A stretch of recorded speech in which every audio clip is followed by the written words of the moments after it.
نحمدہ ونصلی ونسلم علی سیدنا و مولانا محمد رسولہ النبی الکریم بسم اللہ الرحمن الرحیم۔ شہر رمضان الذی انزل فیہ القرآن ھدی للناس۔ محترم ناظرین اکرام، آج جمعۃ المبارک ہے۔ ابھی تھوڑی دیر ہوئی ہے خطبات جمعہ اختتام پذیر ہو رہے ہیں۔ تو آج کا پروگرام آن لائن تھا، لیکن کسی مصلحت کی وجہ سے آج کے پروگرام کو براہ راست نشر کرنے کے بجائے آپ کو اپلوڈ کی شکل میں پہنچایا جا رہا ہے۔ انشاءاللہ آگے جا کر براہ راست آپ کو پروگرام پہنچایا جائے گا، اور اس میں سب ہمارے دیکھنے والے وہ ہمارے ساتھ شامل ہوں گے۔ ماہ رمضان مبارک اپنی شان کے ساتھ، رحمتوں کے سامان کے ساتھ، کرم نوازیوں کے صاحبان کے ساتھ آ رہا ہے۔ یاد رکھیے، اس مبارک مہینے کا جو حضور علیہ السلام کی ذات مقدسہ پر، طبیعت مقدسہ پر اتنا خوشگوار اثر پڑتا تھا کہ آپ صلی اللہ تعالیٰ علیہ وآلہ وسلم صحابہ اکرام کو فرماتے: ماذا یستقبلکم وتستقبلون۔ آقا دو جہاں علیہ السلام 3 بار اس بات کو دہراتے کہ تمہیں معلوم ہے کہ کون تمہارا استقبال کر رہا ہے اور تم کس کا استقبال کر رہے ہو۔ اس ذات کا مہینہ جس مہینے میں کسی شخص کو بھی اللہ تبارک و تعالیٰ اپنی رحمتوں سے محروم نہیں کرتا۔ حضرت عمر فاروق رضی اللہ تعالیٰ عنہ نے پوچھا: آقا کیا بات، کوئی وحی اترنے والی ہے جس بارے میں آپ نے ارشاد فرمایا؟ نہیں، ایسی بات نہیں۔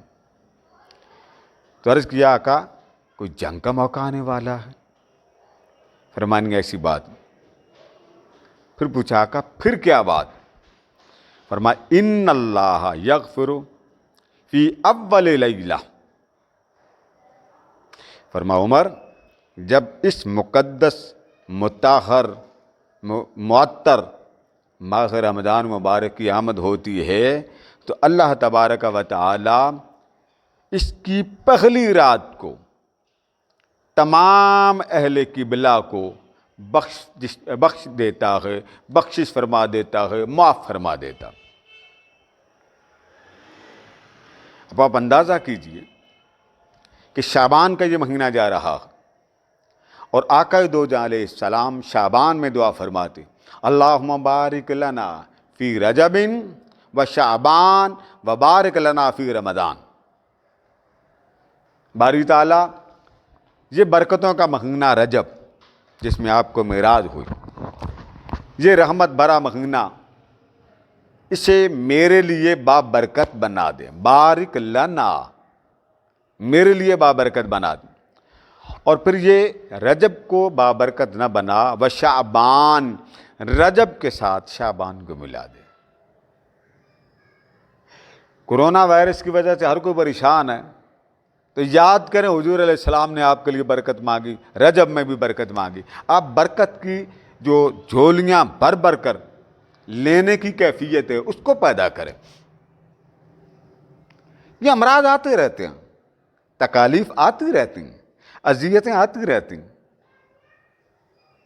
لہذا آج اس جمعہ پر خاص طور پہ جو آپ کو بیان کر رہا ہوں وہ یہ کہ رجب کی برکت آپ کو مل گئی، اور برکت مانگی جیسے انسان مانگتا ہے، بچوں کے لیے برکت مانگتا ہے، اہل و عیال کے لیے برکت مانگتا ہے، بیوی کے لیے مانگتا ہے، اپنے جاب کے لیے مانگتا ہے، بزنس کے لیے مانگتا ہے۔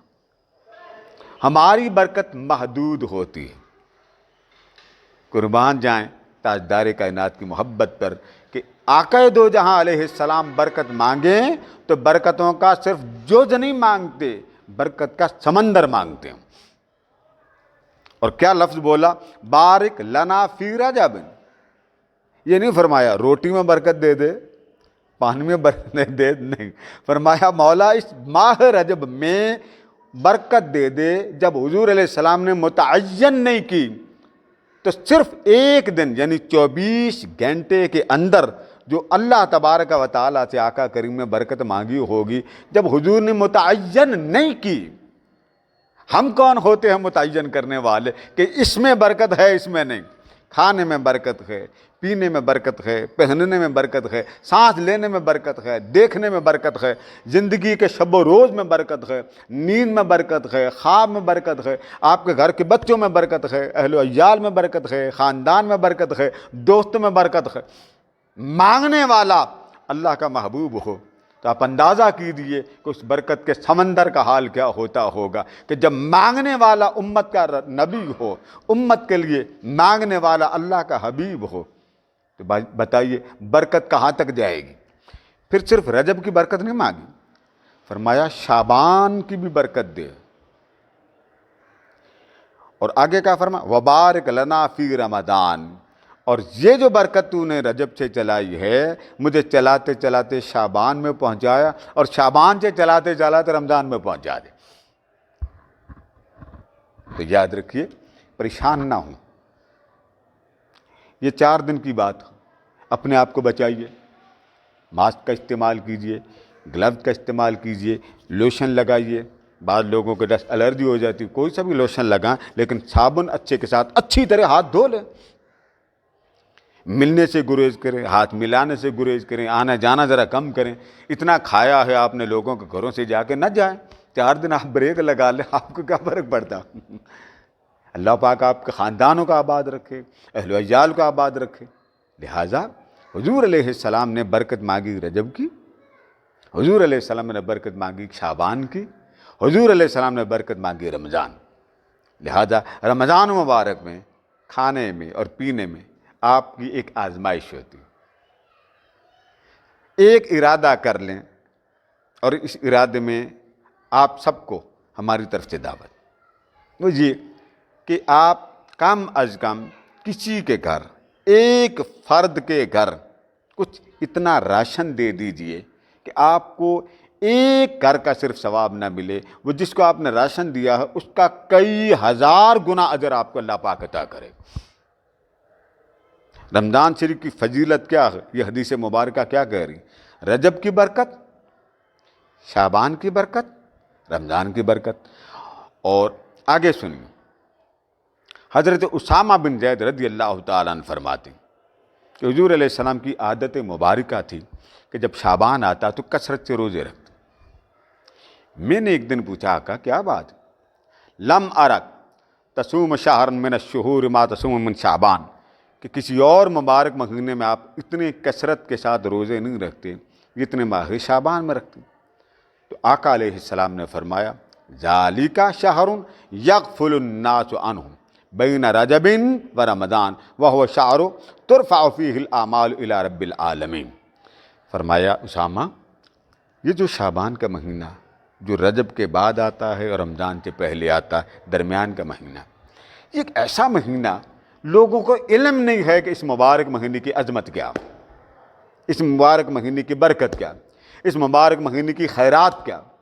فرمایا میں اس لیے کثرت سے روزے رکھتا ہوں کہ اس مبارک مہینے میں اللہ رب العزت کی بارگاہ میں اعمال اٹھائے جاتے ہیں۔ فَأُحِبُّ أَن يُرْفَعَ عَمَلِي وَأَنَا صَائِمٌ، میں چاہتا ہوں کہ میں اس مبارک مہینہ میں، جب یہ مبارک مہینہ اعمال اٹھائے جانے کا مہینہ ہے، تو میرا عمل میرے محبوب کی بارگاہ میں جائے، میرا رب میرے عمل کو دیکھ کر خوش ہو جائے کہ میرے محبوب نے میری خاطر روزہ رکھا۔ آج موسم بھی بہت سہانا ہے اور مضمون بھی بہت خوبصورت، اس لیے میں چاہتا ہوں کہ ہمارے ساتھ آپ شریک ہوں۔ تو پتہ کیا چلا کہ ماہ شعبان لذت والا، برکت والا، لطف والا، کرم والا، فضل والا اور اس کی عنایات والا مہینہ۔ جس طرح بارش بہت زیادہ آنی ہو تو پہلے ٹھنڈی ٹھنڈی میٹھی میٹھی ہوا چلتی، شعبان ٹھنڈی میٹھی ہوا کی خوشخبری دینے والا کہ میرے بعد مبارک مہینہ آ رہا ہے، تیار ہو جاؤ۔ اسی طرح یہی بات حضرت ام المؤمنین ام سلمہ رضی اللہ تعالیٰ عنہ بیان کرتی۔ اسی طریقے سے اب آپ دیکھیے صحابہ کرام کیا کرتے، شعبان کا مہینہ آتا، شعبان کا، تو اذا کان المسلمون اذا دخل شعبان، تو جب شعبان کا مہینہ داخل ہوتا تو وہ کیا کرتے، کثرت تلاوت شروع کرتے، ایک بات، وَأَخْرَجُوا زَكَاةَ أَمْوَالَهُمْ، اور اپنے مال کی زکوٰۃ دے دیتے، تقویۃ للضعیف والمسکین علی صیام رمضان، وہ اس لیے زکوٰۃ رمضان سے پہلے دیتے۔ ہمارے ہاں ایک عجیب کہاوت چلی کہ رمضان میں آپ کی زکوٰۃ میں برکت بڑی بڑھ جاتی ہے، برکت بجا ہے بڑھ جاتی، مگر یاد رکھیے زکوٰۃ آپ کی اگر رجب کے مہینے تک ایک سال ہوا آپ کے سونا کو، 7.5 تولہ سونا ہے، 52.5 تولہ چاندی، اگر آپ نے ماہ رجب کی 1 تاریخ کو سونا لیا یا 1 تاریخ کو چاندی لی، اب 1 تاریخ تک آپ کا پورا سال مکمل ہو چکا، 29 تاریخ رجب سے پیچھے مہینے کی 29، یوں سمجھیے کہ آپ نے جنوری کی 1 کو سونا خریدا، جنوری کی 1 کو سونا خریدا، دسمبر کی 31 لاسٹ ڈیٹ بنتی ہے آپ کے سال کی، اب آپ پر زکوٰۃ فرض ہو گئی۔ اب جیسے جیسے آپ دیر کرتے چلے جائیں گے ویسے ویسے گناہ بڑھتے جائیں گے، گناہ بڑھتے جائیں گے۔ اس لیے حضور علیہ السلام کی نسبتوں کا، محبتوں کا، اپنے تعلق کا لاز رکھنا مومن کا شیوا۔ اب جتنا لیٹ کرتے ہیں برکتیں پھر کم ہوتی ہیں۔ آگے فرمایا کہ وہ غریبوں کو، یتیموں کو، ضعیفوں کو شعبان میں زکوٰۃ دے دیتے تاکہ ماہ رمضان کی یکسوئی میں خلل نہ آئے۔ اب اس مبارک مہینے کی افطار میں بھی لطف ہے، اس مبارک مہینے کی عظمتوں میں بھی لطف۔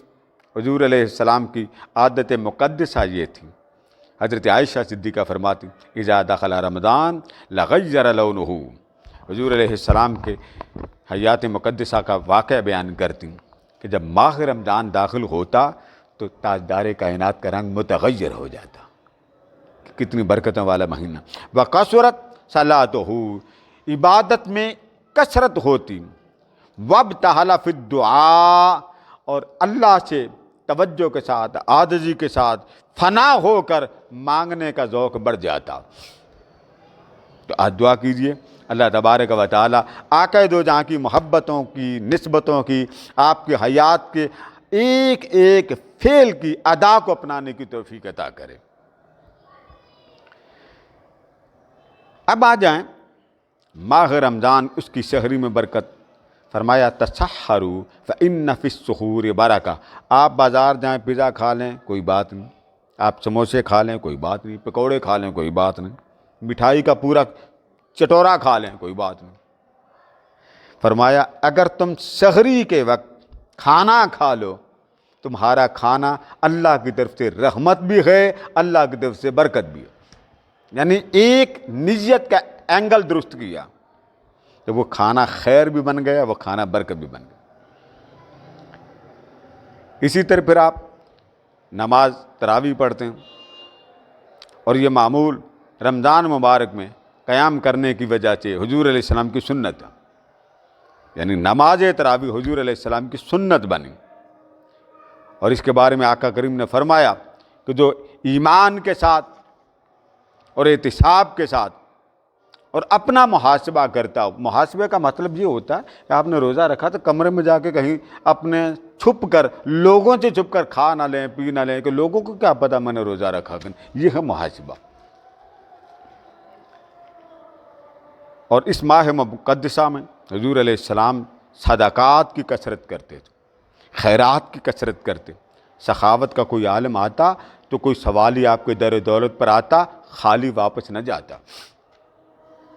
اور رمضان مبارک میں آپ کی سخاوت، صدقات، خیرات باقی 11 مہینوں سے بڑھ جاتی ہے. لہذا نئے نئے نوٹ ضرور رکھیے، مگر نئے نوٹ کسی حقدار کو دیجیے، خدمت خلق میں دیجیے، خدمت خلق کے شعبہ جات کو دیجیے. اور اتنی آپ کی خیرات صدقات بڑھ جاتی کہ ہوا کے تیز جھونکوں سے بھی زیادہ حضور علیہ السلام کی خیرات ہوتی. تو رمضان مبارک پھر افطار ہے. افطار کی 2 لذتیں ہیں. ادھر ہاتھ میں پیالہ ہوتا، ادھر رحمان بندے کے قریب آ جاتا، ہونٹوں کے قریب پینے کا مشروب ہوتا ہے اور ہونٹوں کے قریب پلانے والا خالق بندے کے پاس ہوتا. تو اس ماہ مقدسہ میں پھر آگے اعتکاف ہے. آقا دو جہاں علیہ السلام کی سنت ہے تو روزہ کو فرض بنا دیا گیا. اب میں وہ فضائل جو حدیث نبوی میں آئے ہیں وہ آپ کے سامنے پیش کرتا ہوں. حدیث مبارکہ میں حضرت جابر بن عبداللہ رضی اللہ تعالیٰ عنہ راوی فرماتے ہیں کہ آقا دو جہاں علیہ السلام نے فرمایا کہ میری امت کو اللہ تبارک و تعالیٰ نے ماہ رمضان میں 5 تحفے، 5 گفٹ عطا فرمائے. اور وہ 5 گفٹ کیسے ہوں؟ فرمایا وہ کوئی ایسے گفٹ نہیں ہے کہ مجھ سے پہلے کسی کو دیے ہوں، وہ اللہ پاک نے صرف امت محمدیہ کے لیے عطا کیے، پہلی امتوں میں سے کسی کو عطا نہیں کیے. اب ذرا گفٹ شمار کیجئے وہ کون کون سے ہیں. پہلا گفٹ فرمایا اذا کان اول لیلہ من شہر رمضان نظر اللہ تعالی. فرمایا جب رمضان مبارک کی پہلی شب آتی ہے، اما واحدۃ فانہ اذا کان اول لیلۃ من شہر رمضان نظر اللہ تعالی الیہم. تو اللہ تبارک و تعالی اپنی مخلوق کی طرف نگاہ محبت فرماتا. اور جب مخلوق پر نگاہ محبت فرماتا ومن نظر اللہ الیہ لم یعذبہ ابدا. فرما لوگو تمہیں کیا خبر، جب رب ذوالجلال کسی پر اپنی نگاہ محبت ڈال دیتا ہے تو اس بندے پر جہنم کی آگ کو حرام کر دیتا. یہ پہلا گفٹ ہے. اندازہ کیجئے کہ جس بندے پر اللہ تبارک و تعالیٰ کی نگاہ محبت ہو جائے اس سے بڑا خوش نصیب کون. دوسرا فرما اما ثانیہ فإن خلوف افواہہم حین یمسون اطیب عند اللہ من ریح المسک.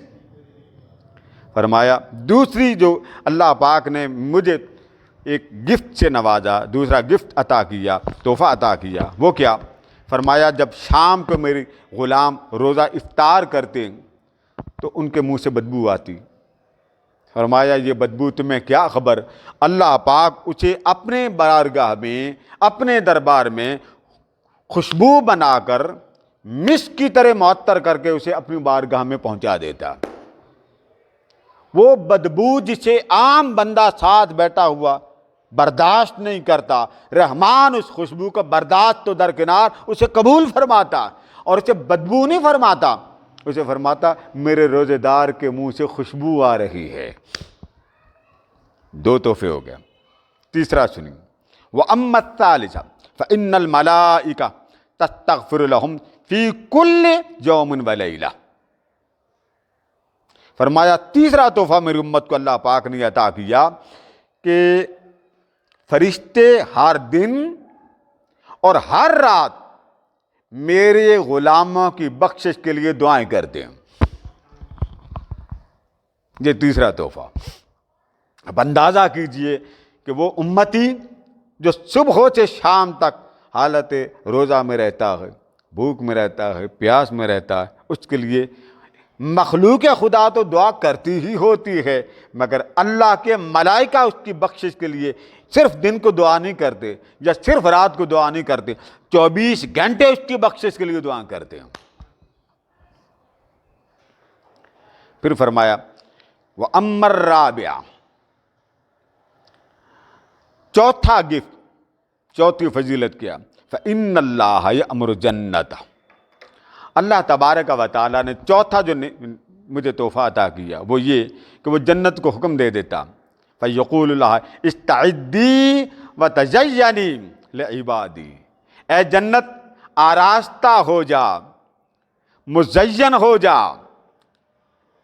اوشکو ان یستریحوا من تعب الدنیا الی داری و کرامتی، فرمایا اے جنت مزین ہو جا، آراستہ ہو جا، میرا بندہ دنیا سے تھکا ہوا آئے گا، تھکا ماندہ جب تھکاوٹ سے چور ہوگا تو میرے گھر میں جب آئے تو میرے دار رحمت میں جب پہنچے تو تیری ساری آرائش کو دیکھ اس کی تھکاوٹ دور ہو جائے۔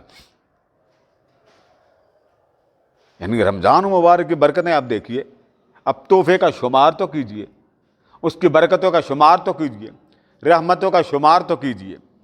4 ہو گئیں تو فرمایا میرا بندہ تھکا ہارا جب آئے گا تو اس تھکے ہارے بندے کو آرام کی ضرورت ہوگی، بیڈ ریسٹ کی ضرورت ہوگی، تو فرمایا اے جنت تو آراستہ ہو جا، میرے بندے کو آرام پہنچانے والی، مزین، ڈیکوریٹ کرنے کا حکم دے دیا، آراستہ کرنے کا حکم دے دیا، اس کی ڈیکوریشن کا آرڈر امر الہی سے ہوا۔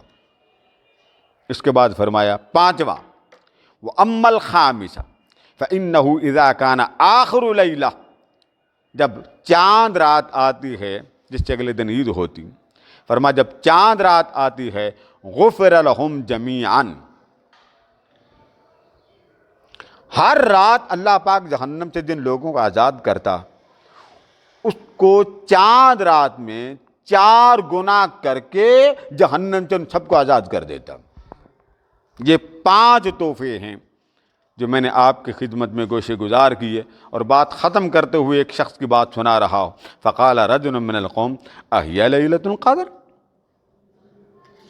ایک شخص نے عرض کیا آقا کیا یہ سارا کچھ صرف شب قدر کی رات ہوتا ہے؟ یعنی یہ جو اتنی 5 برکتیں آپ نے فرمائیں یہ صرف ایک رات میں ہوتی؟ فرمایا لا، الم تر الی العمال یعملون فاذا فرغوا من اعمالهم وفوا اجورهم، تو آپ نے فرمایا یہ ایک رات کی برکتیں، ایک رات کے گفٹ نہیں ہیں۔ فرمایا کیا تم جانتے نہیں ہو جب کوئی مزدور کام سے فارغ ہو جاتا تب انہیں مزدوری دی جاتی ہے کہ نہیں؟ جی دی جاتی۔ فرمایا میرے غلاموں کی مزدوری یہ ہے کہ ادھر روزے، ان کے روزے پہلی امتوں کے روزے سے چھوٹے ہیں، ان کی عمریں پہلی زمانے کے نبیوں کی اور امتوں کی عمریں سے تھوڑی عمر ہیں۔ کہاں وہ جو پہلے قوم کے لوگ گزرتے تھے، نبی گزرتے تھے، ان کی 100 200 1000 سال تک عمریں ہوتی، اور میرے غلام ان کی 60 70 سے زیادہ کی جاتی کوئی نہیں۔ تو فرمایا اللہ پاک نے میرے لیے اس رمضان کو برکت والا بنا دیا کہ عام نفل اگر پڑھیں تو عام نفل کا ثواب نفل تک رہتا، مگر رمضان مبارک جب آتا نفلوں کا اللہ تبارک و تعالی اجر بڑھاتے بڑھاتے فرضوں سے بھی برابر کر دیتا، بلکہ اس کی کیفیت بھی زیادہ کر دیتا۔ عام دنوں میں اجر 100 گنا دیا جاتا، اور اس 10 گنا سے لے کر 100 گنا تک عام دنوں کا اجر جب رمضان مبارک آتا ہے تو اللہ تبارک و تعالیٰ 700 گنا سے شروع کرتا اور کئی 1000 گنا تک اجر عطا فرما دیتا۔ اللہ پاک ہم سب کو ظاہری امراض سے بچائے، تکلیف سے بچائے، اذیتوں سے بچائے۔ آج جمعہ دن مبارک ہے، میں نے چاہا آپ کو ایک بات شیئر کر دی جائے، کیوں نہ آج سے ہمارا جمعہ المبارک سے گاہے بگاہے جب موقع ملا تو آپ کو بتا دیا جائے گا، آن لائن آپ کا پروگرام ہوگا۔ اب سوال کرنا چاہتے ہیں تو آپ کو واٹس ایپ کا نمبر آتا ہوگا، اس پہ آپ سینڈ کیجئے۔ آپ پروگرام کے ساتھ مائیں بہنیں بیٹیاں بیٹھ کے شیئر کریں، یہ حضور علیہ السلام کے نام پر ہے۔ اور اگر آپ اس عظیم نیکی میں ادارے کا ساتھ دینا چاہیں تو کوشش کیجئے ایک پروگرام ایک فیملی اپنی طرف سے نشر کروائے۔ اس میں کیا ہوگا کہ جی جن کے عزیز و اقارب وفات پا گئے ان کے نام پر وہ شیئر کروائیں۔ ادارہ تو سب کو دیتا، سپورٹ کرتے جائیں گے تو یہ تو بسم اللہ میں نے اپنی طرف سے کی، اور میری طرف سے یہ سارا اجر آپ کے نام، جہاں جہاں آپ بیٹھیں میری طرف سے حضور علیہ السلام کے ادنا سے لے کے اعلیٰ تک، چھوٹے سے لے کے بڑے تک، ہر ماں، ہر بہن، ہر بیٹی، ہر بزرگ، ہر بیٹا، میرا ہر نیک عمل میرے حضور صلی اللہ تعالیٰ علیہ وسلم کے غلاموں کے نام پر۔ لہٰذا اگر اس نیکی کو عام کرنا چاہیں تو آپ ہمارا ساتھ دیں۔ کیسے ساتھ دیں؟ آپ ایک پروگرام لے لیں اور اس میں آپ کا نام تو نشر ہوگا، لیکن وہ ہم اینڈ پہ کہیں گے کہ یہ پروگرام فلاں محترم نے اپنی طرف سے کیا ہے حضور کے نام پر، امت کے نام پر۔ یہ ایصال ثواب کی ایک شکل ہوتی۔ جیسے یہ بات ختم کر رہا ہوں، جیسے آپ جنازہ پڑھتے ہیں، میت سامنے ہوتی، میت خود اپنا جنازہ نہیں پڑھتی، پڑھتے ہیں زندہ، اور زندہ مردہ کا جنازہ پڑھ رہے ہوتے ہیں۔ تو اس سے بڑا مذاق کیا ہوگا؟ جنازہ زندہ پڑھ رہے ہیں اور پڑھ رہے ہیں اس کا جو وفات پا گیا، اور بعد میں پوچھا جاتا ہے جی کہ میت سنتی ہے، میت کو ایصال ثواب ہوتا ہے، میت کو اجر ایصال کیا جاتا ہے، میت کو ثواب پہنچتا ہے؟ میت کو تو کچھ نہیں پہنچتا۔ اگر پہنچتا ہی کچھ نہیں تو جنازہ کیوں پڑھا رہے ہیں؟ آپ پڑھ رہے ہیں، ثواب اس کو ہو رہا، آپ پڑھ رہے ہیں، بخشش اس کی ہو رہی۔ لہٰذا علم کے ساتھ عقل کا جوڑ ہونا ضروری ہے۔ آج کا ہمارا یہ پہلا پروگرام ہے۔ آپ کو امید ہے کہ یہ حضور علیہ السلام کی محبت کا، پیار کا پروگرام ہے۔ میرے سامنے جو احباب بیٹھے ہیں ان کے لیے دعا کیجیے، میرے سامنے جو سامعین اور ناظرین بیٹھے ہیں سب کے لیے دعا کرتا ہوں کہ اللہ تبارک و تعالی آپ کے مال میں برکت دے، آپ کے جان میں برکت دے، آپ کے دین اور دنیا میں برکت دے، آپ کی تکلیفوں کو دور فرمائے۔ آپ جہاں جہاں پہ ہیں، مجھے سب کے نام آتے ہیں، میں ہر وہ شخص جو باہر بیٹھا ہے اس کو مخاطب ہوں کہ میرے بیٹے ہیں ان کے لیے دعا گو ہوں، میرے بزرگ ہیں ان کے لیے دعا گو ہوں، میری بائیں بہنیں بیٹیاں دور بیٹھے ہیں، ہم سب کے لیے دعا گو ہیں۔ اللہ تبارک و تعالی دین اور دنیا کی ساری برکتیں آپ کو عطا فرمائے۔ وما علینا الا البلاغ۔